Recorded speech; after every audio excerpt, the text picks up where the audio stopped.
माणसं कशी असतात, वेगवेगळ्या प्रकारची वेगवेगळ्या नमुन्याची माणसं कधी अशी असतात कधी तशी असतात.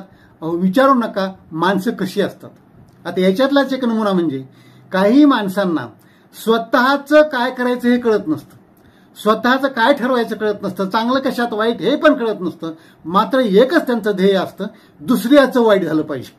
माझं चांगलं नाही झालं चालतंय पण दुसऱ्याचं वाईट झालं पाहिजे. असा एक किस्सा घडला. एकदा काय झालं की एक जहाज चाललं होतं समुद्रातून आणि ते एका खडकावर आदळून फुटलं. मग तिथल्या प्रवाशांना कसं तरी वाचवलं.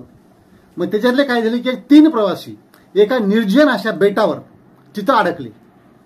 आता त्या बेटावर अडकल्यानंतर काय झालं की त्यांची क्यू येऊन देव प्रसन्न झाला आणि देव त्या एकाला म्हणाला, तो होता अमेरिकेतला.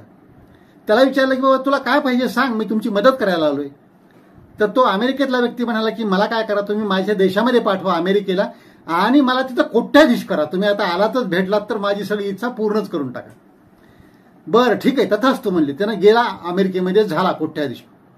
आता दुसऱ्याला विचारलं तर तो होता जरा थोडा रंगेल शौकीन माणूस, त्याला बायकांचं खूप वेड होतं. तो म्हणला देव आता तू आलास तर देऊन देणारच आहेस, तर मला स्वर्गात पाठव, सगळ्या अप्सरा मला तिथले मिळाव्यात. देव म्हणला ठीक आहे, आता मी तुला शब्दच दिलेला आहे तर जा तू पण स्वर्गात जा, तुला सगळ्या अप्सरा तिथल्या मिळतील. त्याला दिलं पाठवून. आता तिसरा जो मागे राहिला होता तो त्याला विचारलं की तुला काय पाहिजे. तर त्यानं म्हणलं त्याला एवढं चांगलं दिलं, याला एवढं चांगलं दिलं, ह्याच्या सगळं मनासारखं त्याच्या सगळं मनासारखं.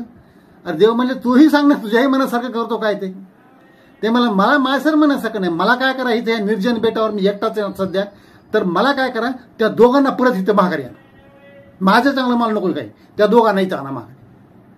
आणि देव म्हणला एक अरे वेड्यासारखं काय मागवलं. नाही नाही मला काय नको दुसरं, माझ्यासाठी काहीच नको, त्या दोघांना इथं परत आणा, इथं तडपडायला पाहिजे, राहणार तिकडे परत. देवाने तसाच तू म्हणलं. ते दोघं आले परत इथं. त्यांना कळलं याची खोड आहे म्हणून. त्या दोघांनी जे बेदम मारला त्याला बेदम मारला, केलेल्या चुकीची अशा प्रकारे शिक्षा घेतला. दुसऱ्याचं चांगलं नाही, स्वतःचंही चांगलं झालं नाही.